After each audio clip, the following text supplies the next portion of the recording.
नमस्कार, मैं Anjali Maurya, assistant teacher PS Bansatali, block Lakhimpur, district Lakhimpur Kheri, Uttar Pradesh से हूँ। मेरा टॉपिक है चक्रवात और प्रति चक्रवात, साइक्लोन और एंटी साइक्लोन। तो मैं इसको समझाने से पहले कुछ इंपॉर्टेंट चीज़ें हैं जो मैं आपको बता दूं, जिससे आपको चक्रवात और प्रति चक्रवात को समझने में बहुत आसानी हो जाएगी। तो सबसे पहले मैं बात करूँगी कि हवाएं क्यों चलती, कैसे चलती, किस दिशा से किस दिशा की तरफ चलती। तो हवाएं चलने का कारण होता है वायु दाब में भिन्नता। धरती के भिन्न भिन्न भागों पर वायु दाब में भिन्नता पाई जाती है। हर जगह पे वायु दाब अलग, कहीं ज़्यादा होता है, कहीं कम होता है, कहीं उच्च वायु दाब, कहीं निम्न वायु दाब। और ये वायु दाब में भिन्नता का कारण क्या होता है? तापमान में भिन्नता के कारण। धरती के अलग अलग जगहों पे तापमान भी भिन्न भिन्न होता है, जिसके कारण हमारे वायु दाब में भिन्नता पाई जाती है। जहाँ पे ज़्यादा तापमान होता है वहाँ पे हवाएं गर्म हो जाती हैं बहुत ज़्यादा, और वो हवाएं गर्म होके ऊपर उठने लगती हैं, तो वहाँ पे बन जाता है निम्न वायु दाब का क्षेत्र। और जहाँ पे अपेक्षाकृत कम तापमान होता है वहाँ की हवाएं अपेक्षाकृत कम गर्म होती हैं, जिसके कारण वहाँ पे उच्च वायु दाब का क्षेत्र बन जाता है। उस निम्न वायु दाब में जो हवाएं होती है उसकी तुलना में ये हवाएं थोड़ी ठंडी होती हैं, और यहाँ का तापमान कम होता है, जिसके कारण यहाँ क्या बन जाता है? उच्च वायु दाब का क्षेत्र बन जाता है। और जब निम्न वायु दाब क्षेत्र की हवाएं जब गर्म होके ऊपर हल्की हो जाती हैं, गर्म होके तो वो ऊपर उठने लगती हैं, तो उनका स्थान खाली हो जाता है। उस स्थान को घेरने के लिए जो उच्च वायु दाब की तरफ की हवाएं वो धीरे धीरे शिफ्ट होने लगती है। इसको मैं आपको एक चित्र के माध्यम से समझाऊंगी।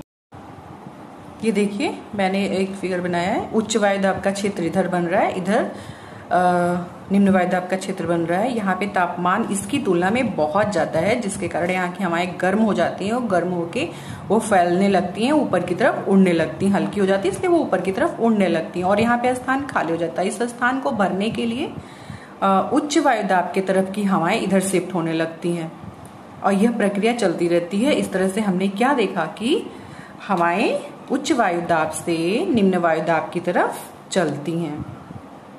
अब आपने ये तो समझ लिया हवाएं क्यों चलती, कैसे चलती हैं, किस दिशा से किस दिशा की ओर चलती हैं, और हाई प्रेशर लो प्रेशर क्या होता है आप समझ गए होंगे। अब मैं आपको साइक्लोन समझाती हूँ एक चित्र के माध्यम से। सबसे पहले मैं बता दूं, मैं इस चक्रवात और प्रति चक्रवात को उत्तरी गोलार्ध में ही बताऊंगी।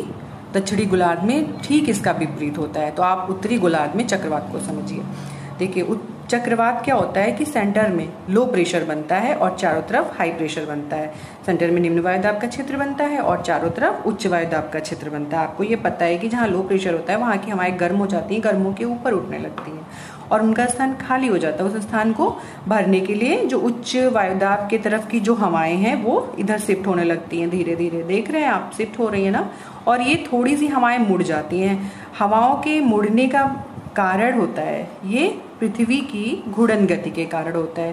पृथ्वी की घूर्णन गति क्या होती है? पृथ्वी की घूर्णन गति, पृथ्वी अपने अक्ष पे घूमती रहती है, इसे घूर्णन गति करती है। इसी घूर्णन गति के कारण ही हवाएं अपने मुख्य मार्ग से थोड़ी थोड़ी घूम जाती हैं, और जिसके कारण हवाएं क्या होती हैं? देखिए, एक चक्करदार हवा यहाँ पे बन जा रहा है ना, हाई प्रेशर से लो प्रेशर की तरफ जाते हुए थोड़ी थोड़ी मुड़ जाती है, और एक चक्करदार हवा का निर्माण होता है, जिसे हम चक्रवात कहते हैं। यह चक्रवात उत्तरी गोलार्ध में इसकी दिशा जो होती है वो घड़ी के विपरीत दिशा में होती है, एंटी क्लॉकवाइज होती है, और यह चक्रवात बहुत ही विनाशकारी होता है। अब मैं आपको दिखाती हूँ प्रति चक्रवात। देखिए, प्रति चक्रवात का ये चित्र बना हुआ है। प्रति चक्रवात में सेंटर में हाई प्रेशर होता है और चारों तरफ लो प्रेशर होता है। लो प्रेशर जहाँ पे होगा निम्न वायु दाब का क्षेत्र, वहाँ की हवाएं गर्म होंगी और वो गर्म होके ऊपर उठने लगेंगी, और हाई प्रेशर की तरफ से हवाएं धीरे धीरे लो प्रेशर की तरफ देखिए जा रही हैं, सब जा रही हैं, और इस तरह, और ये हवाएं क्या हो जाती हैं? थोड़ी अपने मुख्य मार्ग से थोड़ी थोड़ी मुड़ जाती हैं, और इस तरह चक्करदार हवा का निर्माण होता है। इसके भी मुड़ने का यही कारण है, हवाएं कभी सीधी नहीं चलती हैं, क्योंकि हमारी पृथ्वी अपनी धुरी पे घूमती रहती है। उसी घूर्णन गति के कारण ही हवाएं थोड़ी थोड़ी मुड़ जाती हैं, और इस तरह से एक चक्करदार हवादार बन जाता है, चक्करदार हवा का निर्माण हो जाता है, जिसे हम प्रति चक्रवात कहते हैं। प्रति चक्रवात की दिशा क्लॉकवाइज होती है, और यह चक्रवात की तुलना में कम विनाशकारी होता है। तो ये आपने देखा कि हमने किस तरह से चक्रवात और प्रति चक्रवात को बहुत ही अच्छे से समझाया है। अगर आपको समझ में आ गया होगा तो बहुत अच्छी बात है।